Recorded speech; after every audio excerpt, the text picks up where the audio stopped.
జిల్లా Boduppal municipal corporation colony సంక్షేమ సంఘాల సమైక్య చైర్మన్ రాపోలు రాములు మీడియా సమావేశం ఏర్పాటు చేశారు.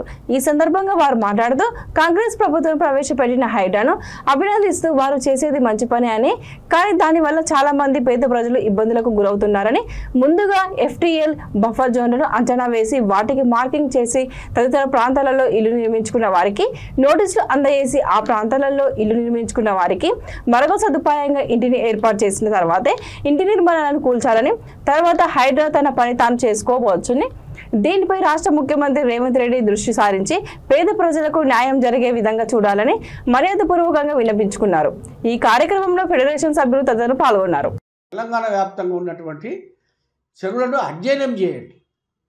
అధ్యయనం చేసి దాని మీద ఒక ప్రణాళిక తయారు చేసి ముందస్తుగా వాళ్ళకు హెచ్చరికలు చేసి తెలియజేసి ఒక 6 months స్టడీ చేయండి. ఒక టీము, ఒక సబ్ కమిటీ ఏదో వేసేసి, క్యాబినెట్ సబ్ కమిటీ ఏదో వేసేసి మీరు మొత్తం తెలంగాణ వ్యాప్తంగా తిరగండి. దాని ఒక రిపోర్ట్ తయారు చేయండి. న్యాయ నిపుణులతో చర్చించండి. పేదల స్థితిగతులను కూడా, ఇల్లు కట్టుకునే వారి ఆర్థిక స్థితిగతులను కూడా మీరు లెక్కలోకి తీసుకోండి. ఎందుకంటే పేదల కోసం ప్రజాప్రభుత్వం ఉన్నది. ప్రజల కోసమే ప్రజాప్రభుత్వం మనది. కాబట్టి పేద ప్రజలకు భరోసా ఇవ్వాల్సినటువంటి అవసరము రాష్ట్ర ప్రభుత్వానికి ఉన్నది.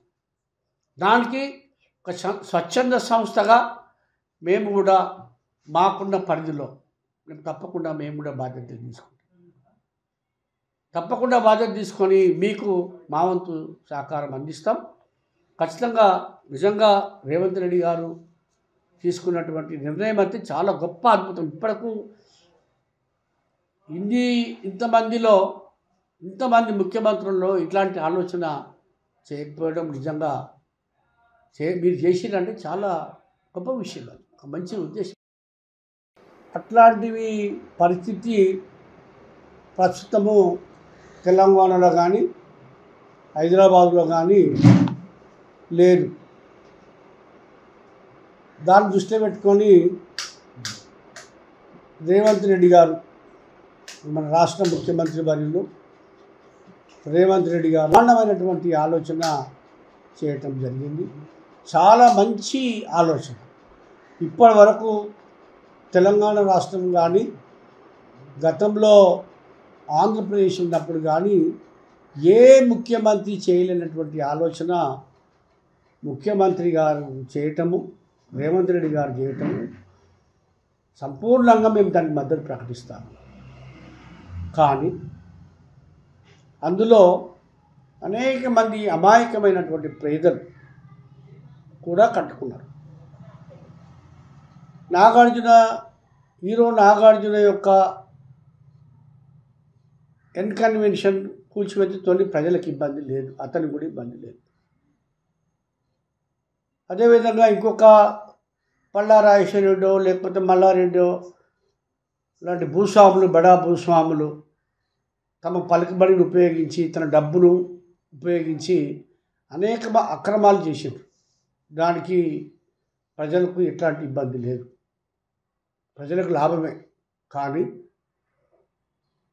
అప్పుడున్నటువంటి నాయకులను నమ్మి, బడా వ్యాపారస్తులను నమ్మి, మోసగాళ్ళను నమ్మి, ఈ ల్యాండ్ మాఫియాను నమ్మి కొన్ని వేలాది మంది అమాయకమైనటువంటి ప్రజలు ప్లాట్లు కొన్నారు. నీటిపారుదల సక్రమంగా ప్రజలకు అందియాలి వాళ్ళ డ్యూటీ. అట్లాంటి వాళ్ళు చెరువులు కబ్జా అవుతూ ఉంటే, అన్యాక్రాంతం అవుతూ ఉంటే ఏం చేశారు? దానికి సంబంధించిన అధికారులు ఎవరు? ఆర్ఐ కానీ, ఎంఆర్ఓలు కానీ, తహసీల్దార్లు కానీ, ఇంకా ఎవరైనా కలెక్టర్లు కానీ, కలెక్టర్ని బాధ్యం చేయండి.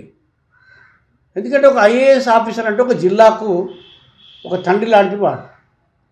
అట్లాంటి ఆయన ఏం చేస్తుడు? ఆఫీస్లో కూర్చొని కాదు కదా, నువ్వు తిరగాలి కదా, ప్రజలు ఎక్కడ ఇబ్బంది పడుతుంది, ఏమవుతుందని.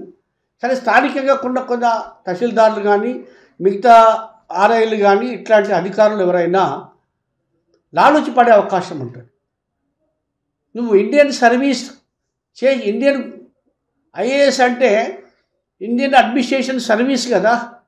నువ్వు మొత్తం భారత రాజ్యాంగాన్ని భారత రూల్ ప్రకారం నడుస్తా అని చెప్పి నువ్వు ఉద్యోగంలోకి వచ్చి నువ్వు వీళ్ళ మీద అజమాయిషీ చేయలేకపోతే నువ్వు ఏ విధంగా ఐఏఎస్ ఆఫీసర్ అవుతావు?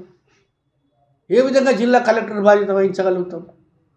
కాబట్టి ఇట్లాంటి వాళ్ళని కూడా మీరు ఐడెంటిఫై చేసి ఖచ్చితంగా వాళ్ళ మీద చర్యలు తీసుకోండి. పై లెవెల్లో ఖచ్చితంగా కఠిన చర్యలు తీసుకుంటే కింది లెవెల్లో ఆటోమేటిక్గా సెట్ అవుతుంది. అంతేగాని కింది వాళ్ళని ఇబ్బంది పెట్టడం అనేది సరైనది కాదు. మీరు చేసిన చాలా గొప్ప అద్భుతమైనటువంటి పథకం. ముఖ్యమంత్రి గారు తీసుకున్న క్యాబినెట్ తీసుకున్నటువంటిది అద్భుతమైనటువంటి. ఎందుకంటే భవిష్యత్తు మానవాళి మనుగడకు నీరు లేకపోతే ప్రశ్నార్థకమవుతుంది. జీవించలేడు. పశుపక్షాలు